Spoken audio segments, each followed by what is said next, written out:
2006 সালে আমি ছাত্র শিবিরের কর্মী হিসাবে একটা প্রোগ্রাম করে বলেছিলাম, এই বাউফলে যদি জামাত ইসলামী ছাত্র শিবিরের চেয়ে একজন কোনো নেতা আমাদের তরুণ এবং যুবকদের আত্মকর্মসংস্থান, চাকরি, তাদের বেকারত্ব দূরীকরণে জামাত এবং ছাত্র শিবিরের চেয়ে কেউ ভূমিকা পালন করে থাকে, তাহলে আমি বাউফলবাসীর কাছে মুখ দেখাবো না। তারা এই যুবকদেরকে ব্যবহার করে নাই, শুধু কারো কাছ থেকে 5 লাখ টাকা, 10 লাখ টাকা, 15 লাখ টাকা, 20 লাখ টাকা নিয়েছে, তার চাকরি দিতে পারে নাই, সেই টাকাও ফেরত দেয় নাই। এই ঘটনা বাউফলে আছে না নাই? এই সাক্ষী আপনারা আছেন না নাই? আর জামাত ইসলামী ছাত্র শিবির আমাদের কাছে যখন চাকরির জন্য বলে না, আমরা তাদের কাছে গিয়ে বলেছি, তুমি শিক্ষিত, তুমি বেকার, তোমার আত্মকর্মসংস্থানের দায়িত্ব ছাত্র শিবির ইসলামী জামাত ইসলামী গ্রহণ করবে। করেছি বলে অভিজ্ঞতা থেকে বলছি। সে একটা বায়োডাটাও নিয়ে যায় নাই, আমার টেবিলে বসাইছি।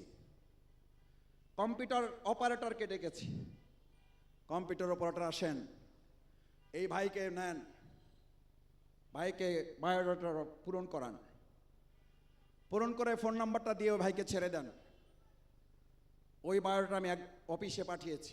এটা আজকের এই ভালো সময়ের কথা না, যখন আমরা পালিয়ে বেড়াই, শুধু না, যখন আমাদের পিছনে পিঁপড়ার মতো গোয়েন্দা লাগিয়ে রাখা হয়েছিল, যখন আমাদের কোরআন প্রশিক্ষণ ক্লাস থেকে আমাদেরকে গ্রেপ্তার না গুম করার পরিকল্পনা করেছিল, সেই সময় এই ভাইকে আমি কোন এক অফিসে পাঠিয়েছি। ওই অফিস থেকে ফোন করেছে, আপনার বায়োডাটাটায় শফিকুল ইসলাম মাসুদ ভাইয়ের একটা সাইন আছে, আপনি কোনাকে চেনেন? বলছে না, চিনি না। ভয়ে বলছে না, ওনাকে চিনি না। বলছে আপনি কোন এলাকার? বলছে না, আমি ওনার এলাকারও না। বলছে যে তাহলে ওনার সাইন কোথায় পেলেন? কয় স্যার, এটা বোধহয় কেউ ভুলে দিচ্ছে, আমাকে ফোন করছে অফিস থেকে। বলছে মাসুদ ভাই, আপনার সাইন দেওয়া একটাই পাইলাম, ভাবলাম আপনি পাঠাইছেন, ছেলেটা নিশ্চয়ই ভালো হবে। নিয়ে নেওয়ার সিদ্ধান্ত নিলাম, সে স্বীকারই করতে চায় না।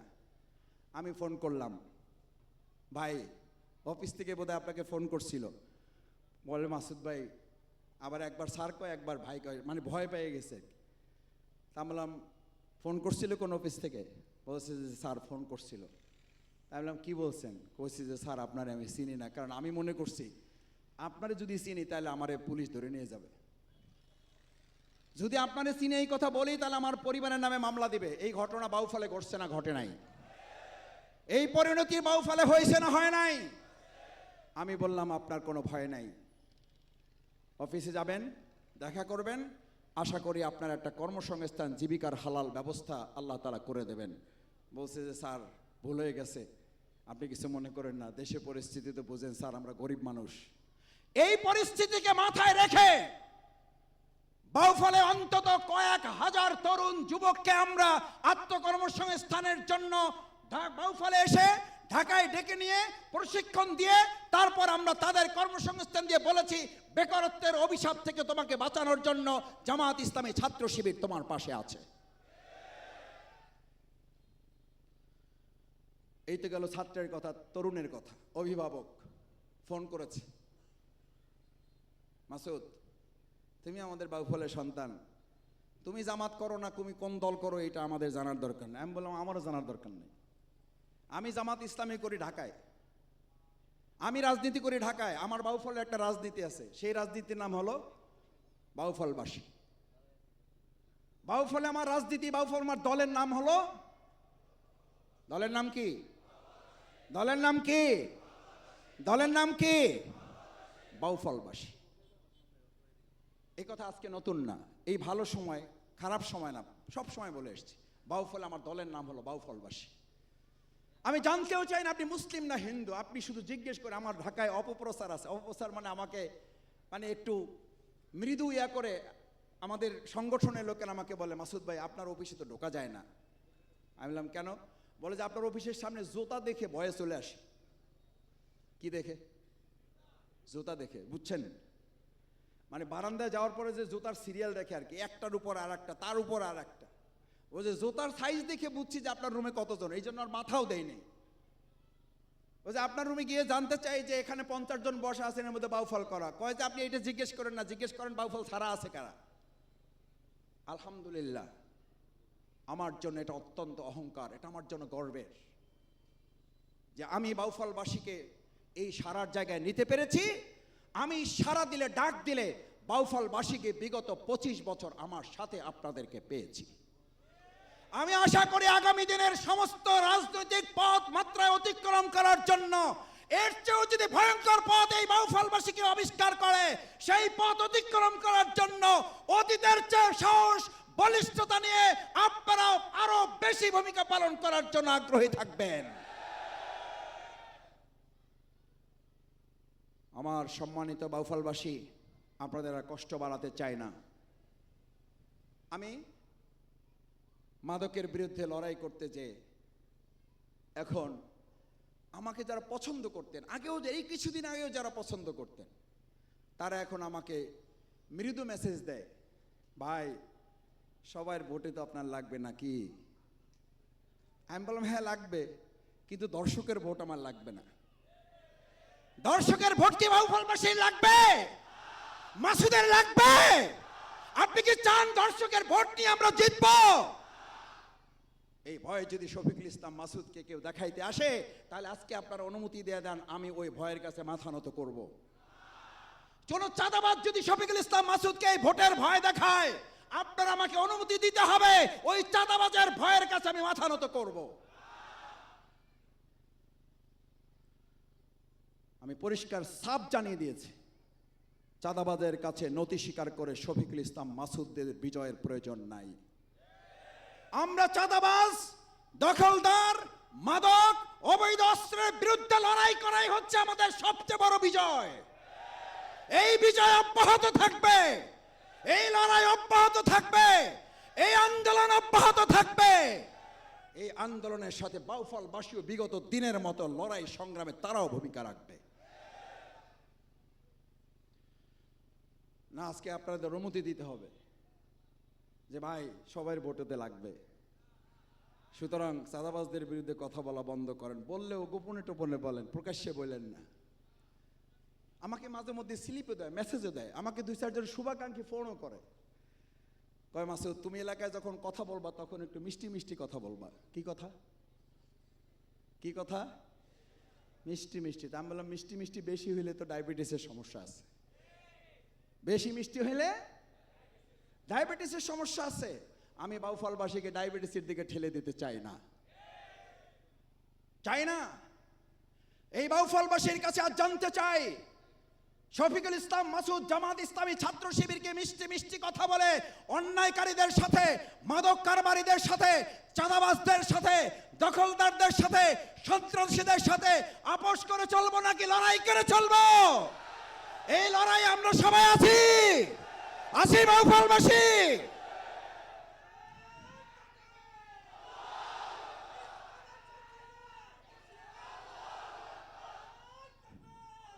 আমার ভাই এবং বন্ধুগণ, আমি আজকে খুব নিজেকে কন্ট্রোল করে এখানে বক্তব্য দিতে দাঁড়িয়েছি যে বাউফলে আজকে কোনো গরম কথা বলবো না, কোনো কড়া কথা বলবো না।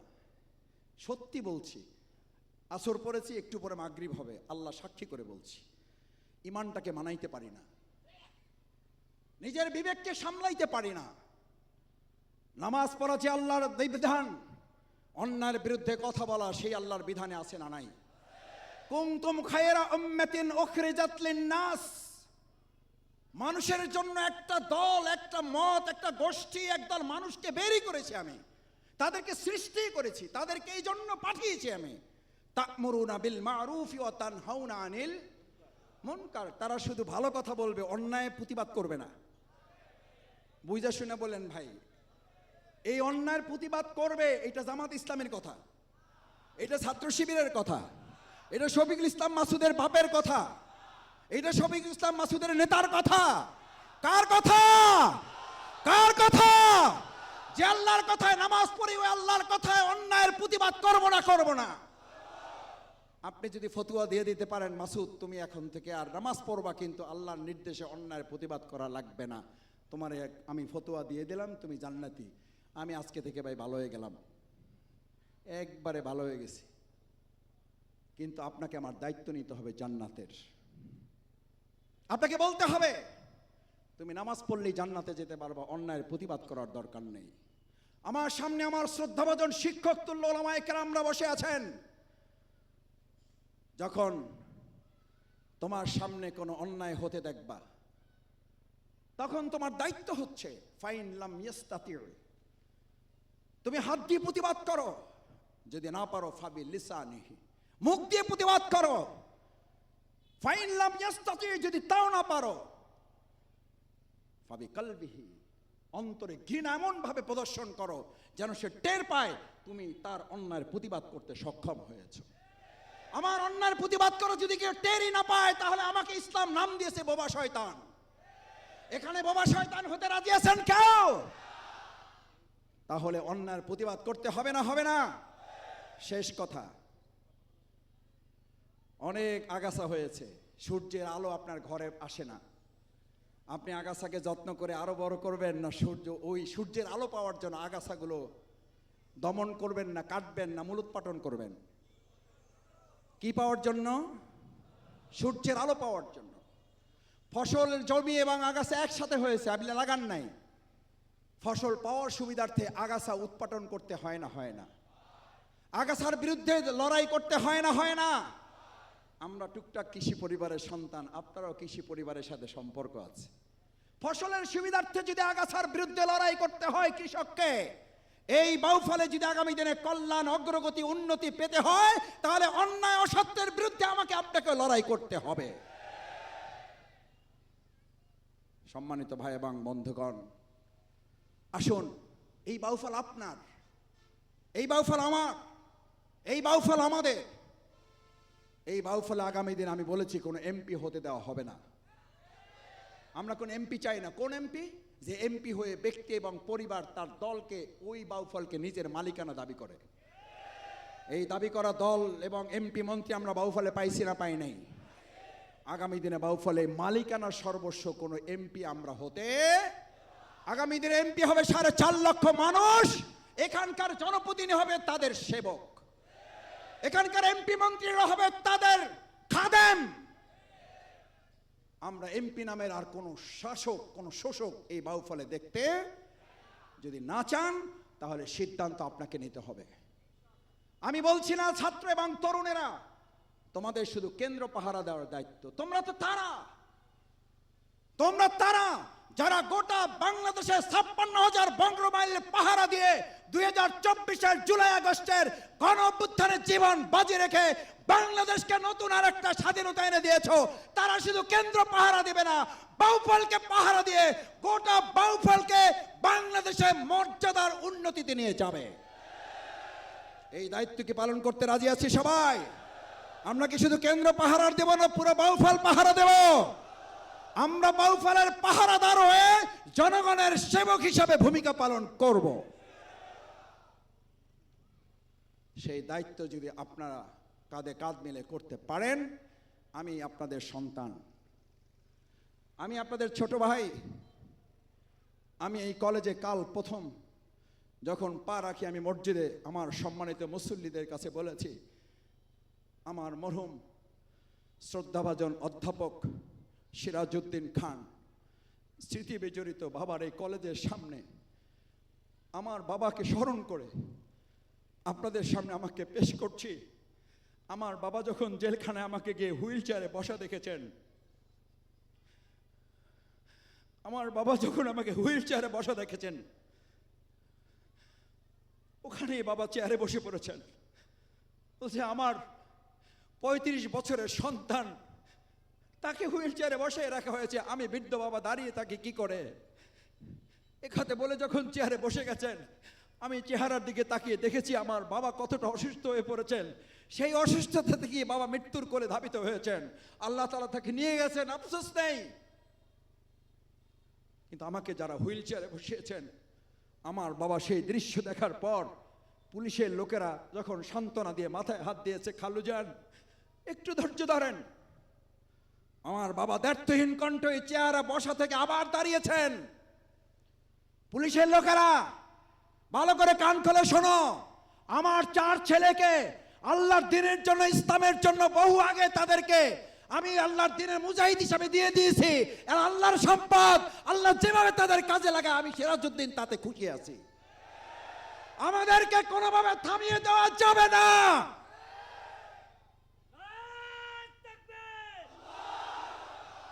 আমার ভাইয়েরা, আজ সালাতুল মাগরিবের আজান হয়ে যাবে।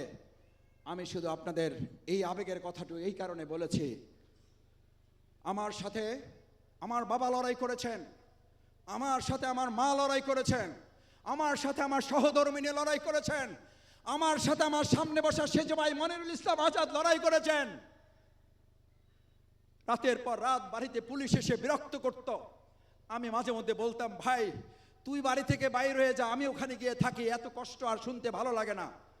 এই পরিবার আমাকে বলেছে, তোমাকে আমাদের ঘর নিয়ে, আমাদের বাড়ি নিয়ে, আমাদের পরিবারের সদস্যদের কিনে, এমনকি আমার মা বাবা নিয়েও তোমাকে চিন্তা করতে হবে না। আমার এই সেজ ভাই মনিরুল ইসলাম আজাদ আমাকে নিশ্চিত করেছে, যদি আমি বেঁচে থাকি, আমার বাবা মা আল্লাহর উপর ভরসা করে আমি দেখে রাখবো, তুমি আল্লাহর দিনের জন্য কাজ চালিয়ে যাও। আমার ভাইয়েরা, আমাদেরকে কেউ থামাই দিতে পারবেন না। আমাদেরকে ভয় দেখিয়ে লাভ হবে না। এই বাউফলবাসীকেও ভয় দেখিয়ে লাভ হবে না। আসুন সম্মানিত ভাই এবং বন্ধুগণ, এই বাউফলকে আমরা জনগণের 4.5 লক্ষ মানুষের মালিকানায় সোপর্দ করতে চাই। আগামী 2025 সালের এপ্রিল মাসে যে নির্বাচনের অন্তর্বর্তীকালীন সরকার ডেট ঘোষণা করেছে, আমরা ডেট ঘোষণার সাথে সাথে এই অন্তর্বর্তীকালীন সরকারকে আরেকটি নিশ্চয়তা চাই, অবশ্যই প্রশাসনকে লেভেল প্লেইং ফিল্ড তৈরি করে দিতে হবে। আমাদের রিকশায় তরুণ কিশোররা আসবে, আমাদের রিকশায় শিক্ষকরা আসবে, আমাদের রিকশায় শিক্ষার্থীরা আসবে, মেধাবীরা আসবে, তাদেরকে গুলির ভয় দেখানো হবে। আর সেই ফলে আমরা একটা অবাধ, সুষ্ঠু, নিরপেক্ষ, অংশগ্রহণমূলক ভোট আশা করতে পারি।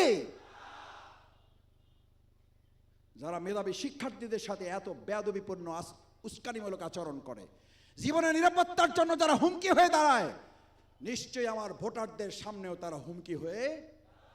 আমি তাদের কাছে অনুরোধ করি, আপনি যে দলের হন, যে মতের হন, আমি আপনার কাছে অনুরোধ করি, বাউফলের মানুষের সম্মান মর্যাদার দিকে তাকিয়ে আপনি নিজেকে সংযত করুন।